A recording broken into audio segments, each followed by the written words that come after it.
जय श्री राम। आज का विषय है श्री कृष्ण द्वैपायन व्यास यानी व्यास जी।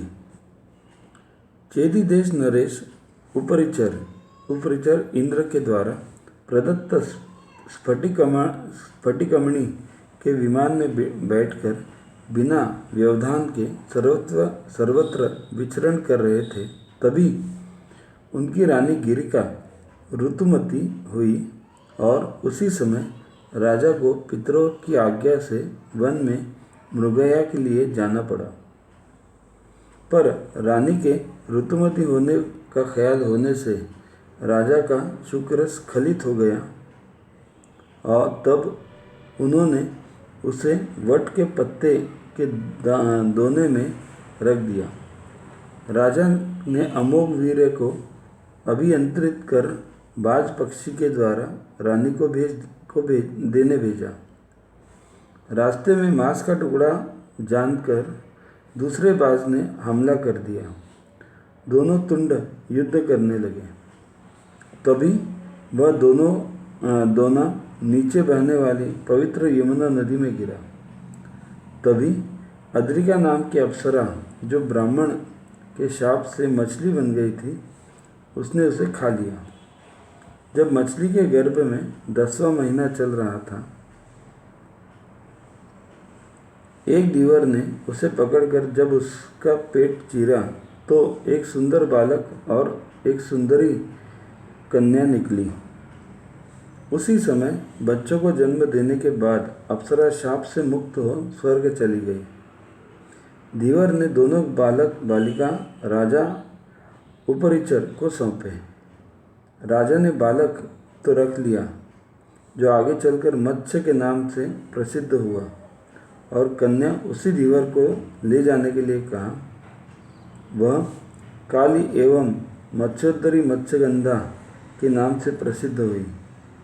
एक बार ऋषि पराशर तीर्थ यात्रा करते हुए यमुना के तट पर आए। उस पर जाने के लिए केवट से कहा, जो उस समय भोजन कर रहा था। मुनि को पार उतारने के लिए केवट ने सुंदरी मत्स्यगंधा से कहा। नाव अभी भी बीच यमुना जल में ही थी कि मुनि के मन में काम वासना प्रबल हुई और अपने दाहिने हाथ से कन्या का दाहिना हाथ पकड़ लिया।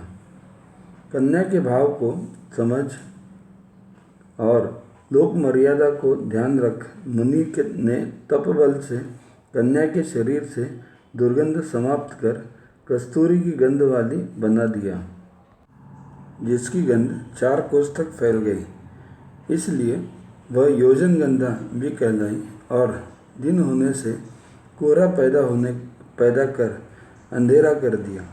और उस कन्या में वीर्य का आदान कर ऋषि ने कहा, न तुम्हारे पिताजी इस रहस्य को जानेंगे, न तुम्हारा कन्याव्रत भंग होगा, और तुम सदा नवयौवना भी बनी रहोगी।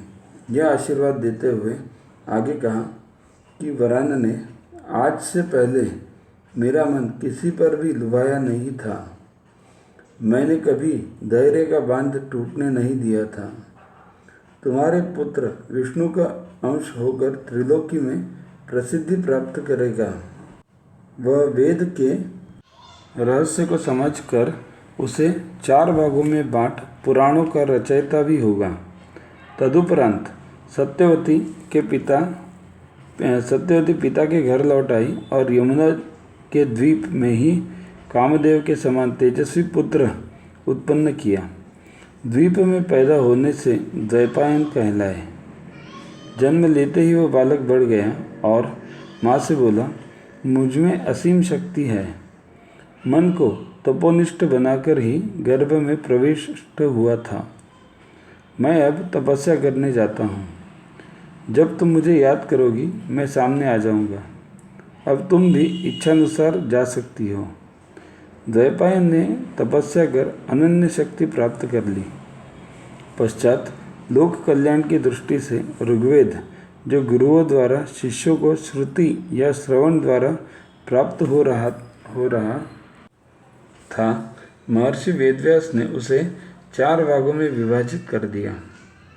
जो ऋग्वेद, यजुर्वेद, सामवेद और अथर्ववेद कहलाए। वेदों को अपौरुषेय कहा गया है। 300 से अधिक ऋषि और 11 से अधिक महिला मंत्र द्रष्टाओं ने रचनाओं का निर्माण प्राप्त सत्य के आधार पर किया।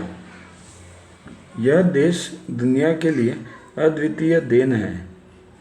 फिर वेदों में वर्णित सत्य सिद्धांतों के आधार पर जिन्होंने जीवन जिया, ऐसे श्रेष्ठ जनों के जीवन चरित्र को सामान्य जन के लिए पुराणों के रूप में वर्णन किया, जो संख्या में 18 है, यथा मद्वयम भद्वयम चैव व्रत्रयम व चतुष्टयम पलिम स्कानि पुराणानि पृथक पृथक। 1,00,000 श्लोक से युक्त महाभारत ग्रंथ लिखा, जिसके अंतर्गत जगत प्रसिद्ध 60 लाख श्लोकों की महाभारत संहिता बनाई, जिसमें 30 लाख श्लोक देवलोक में, 6 देवलोक के और 15 लाख श्लोक पितृलोक में, पितृलोके पंचदशम, 14 लाख श्लोक यक्षलोक में, यक्षलोके चतुर्दशम तथा 1,00,000 श्लोक की चौथी संहिता एकम सहस्त्रम तु मानुषेषु को मनुष्य के लिए बनाई, जिसमें जगत प्रसिद्धि श्री भगवद गीता भी है। यक्ष राक्षसों को शुकदेव ने, पितरों को असित ने और देवताओं को देवर्षि नारद ने सुनाया। इसको 3 वर्षों में त्रिभिर्वर्षैरिदं पूर्ण व्यास ने पूर्ण किया। महाभारत को पंचम वेद कार्ष्ण वेदमिमं सर्व कहा गया है। ययाति वंश के नाश के समय माँ सत्यवती ने के कहने से अंबिका से धृतराष्ट्र, अंबालिका से पांडु और दासी से विदुर का जन्म हुआ, जो धर्म के अंश माने जाते हैं। अंत में आत्मशांति की पिपासा से देवर्षि नारद के बताने से श्रीमद् भागवत की रचना की, जो अभी तक ब्रह्मादिक देवता और ऋषि महर्षियों के पास तक ही थी। अपने प्रिय शिष्य सुमंत, जैमिनी, पैल, वैशंपायन, असित, देवल और अपने पुत्र सुखदेव को पढ़ाई। तदुपरांत श्री सुखदेव जी द्वारा राजा परीक्षित के मोक्ष के निमित्त यह कथामृत भूलोकवासियों सहित हम सभी को उपलब्ध हो सका। भारत माता की जय।